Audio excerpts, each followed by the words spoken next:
We often assume that the places closest to home are neighborhood parks, playgrounds. The quiet cul-de-sacs we use for late night walks are, inherently safe. They're familiar. They represent normalcy. Right. But tonight, we're looking at 3 chilling first-person experiences that they shatter that illusion completely. These are profoundly unsettling memories. And what really unites these stories is that they're not legends or folklore. These are raw, personal recollections of encounters that just defy logic. Exactly. And when fear strikes in a place you thought was safe, it leaves behind this deeper kind of paranoia. Yeah. You stop trusting the shadows in your own backyard. They've synthesized these 3 accounts directly from the individuals who lived through them. And our mission here is to just recount these events, to immerse you in the precise moments when the normal world just dissolved into something truly sinister. So let's begin with the first account. We're calling this one The Empty Slide and the Grinning Specter. This centers on a 13-year-old and 2 friends. They're hanging out late at night at an elevated playground deep inside a suburban park. And it's surrounded by woods. Surrounded by thick woods. That age, 13, is important. I mean, they're old enough to understand real danger, but they still rely on the comfort of these familiar places. For sure. And the initial atmosphere was, it was relaxed. They were just sitting there enjoying the cool night air after a bike ride. Right. When the first anomaly happened, one friend hushes the others. He claims he heard a single, unexplained thump. A footstep. Somewhere on the wooden structure below them. Exactly. And they just dismiss it. It could be an animal, or just their minds playing tricks. Yeah, sure. But the escalation was immediate. Just minutes later, a clearer sound. A distinct thud that all 3 of them heard this time. Okay, so it's confirmed now. It's confirmed. Okay. And it came from the playground itself. They shout down, check the railings. Nothing. They're completely alone. And this is where the rational mind really starts to struggle. Because when it goes from one person hearing something to a shared reality, you have to categorize it. Is it human? Yeah. Or is it something else? Yeah. And in the dark, neither option is very reassuring. Not at all. And the third sound, this was the one that truly broke the moment. It was the clear, distinct sound of a child's voice. Oh, wow. Almost like a toddler. Wow. And it's coming from inside the winding, enclosed metal slide that's attached to the platform they're on. Inside it. And the voice just says one word, hello. No. Now, they'd been up there for at least half an hour. They hadn't seen a single person approach, let alone a small child. The narrator, he feels this chilling need to check. Of course. He slides down, expecting to find a lost kid at the bottom. But when he exits, the slide is completely empty. The landing area, the grass around it, all clear. So it's impossible. It's impossible for a toddler to have gotten up and run away that quickly, that silently. The physics of it just don't work. The voice is inside a contained tube. It suggests something that's either not physical or moves in a way that just shouldn't be possible. And as the narrator is scrambling back up to his friends, adrenaline just surging, the voice comes back. Oh, no. From inside the empty slide again. This time it says, catch me.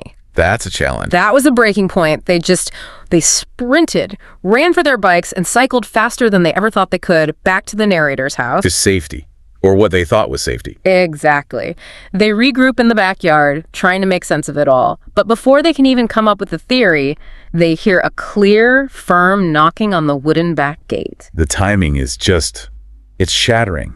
The terror didn't stop at the park. It followed them home. It followed them. The narrator asks who it is, and this unfamiliar woman's voice just calmly says, hello. Then she asks the question that just freezes them. What did she say? Were you guys just at the park before? They panic, they try to deny it, and the narrator, driven by just pure fear, he peeks through this tiny crack in the fence. The sight was, he said it's burned into his memory. A middle-aged woman, and she was already looking right back through that crack, right at him, with this wide, still, creepy grin. She was waiting for him to look. As if she knew he would. She just says, are you sure? Before they slam the door, lock themselves inside, just completely shaken. So the voice, the impossible speed, and the grinning woman. Yeah. It's all one completely unresolved nightmare. Exactly.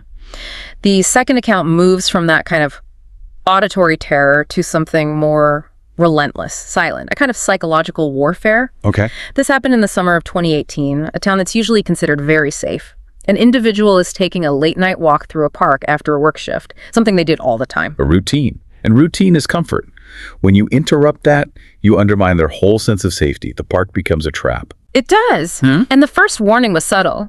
He sees a man sitting alone on a bench, wearing a hoodie pulled way up, even though it wasn't cold. Just staring straight ahead. Right. And as the narrator passes, the man doesn't move his body at all, but he shifts his gaze, and he just locks eyes. That's unnerving. A stare that was just empty, cold, just pure observation. It was enough to make the walker speed up. Then the real horror begins, the sound of footsteps behind them. Oh, no. So the narrator does the natural thing. He pauses, and the footsteps stop instantly. Okay. He starts walking again, and the steps begin again. Matching my pace exactly, he said. The sound was too deliberate, too perfect. This is classic stalking behavior. It's all about maximizing dread. By matching the pace, the pursuer strips the victim of any sense of control. They know they're being followed, but the stalker never makes a direct move. It forces the victim to be the one to panic. And that's what happens. Trying to lose him, the narrator turns quickly onto a side trail. He risks a glance back and sees the man from the bench stand up and follow the exact same path. He's not even trying to hide it. Not at all. He moves slowly, almost mechanically. When the narrator breaks into a light jog, the man matches it perfectly, keeping the exact same distance. So he's just mirroring him. The only escape is to just sprint for the street exit. He does, and the pursuer matches his speed until the moment the narrator crosses onto the main, well-lit road, and only then does the man stop. The fact that he stops right there is crucial. It confirms the whole thing was a calculated act of intimidation. Yeah. The narrator risks one last look back from the safety of the street. And he's there. He's there, standing perfectly still at the park's edge, mostly swallowed by the shadows of the tree line, just watching. The psychological damage from that would be immense. It was weeks of trying to rationalize it, but you can't. The result was just this pervasive paranoia, seeing movement in his peripheral vision, shadows seeming to shift. And it gets deeper, doesn't it, when he goes back to the park? It does. He goes back during the day, needing to reclaim that space. Yeah. And on that same bench, he finds something hastily scratched into the wood, but it's illegible, smeared, like someone tried to quickly erase a message. So what was the message? Was it connected to the watcher? You'd never know. You never know. And the final chilling part. 2 weeks later, the narrator's jogging on the main street, actively avoiding the park. But as he passes the edge, He sees him again. he sees the figure again, same height, same build, same raised hood, standing just inside the tree line, barely visible, silent, and watching. Our final account, Hunted in the Loop, is the most recent and the most overtly violent. Right. This involves 6 friends. They move to a really secluded part of the park called the Loop around 11 p.m. They're just planning to light off some Roman candles. A minor, youthful thing to do. But they sought that seclusion, and that's the danger. They thought it offered freedom, but instead they walked into a compromised location. It was suspicious from the start.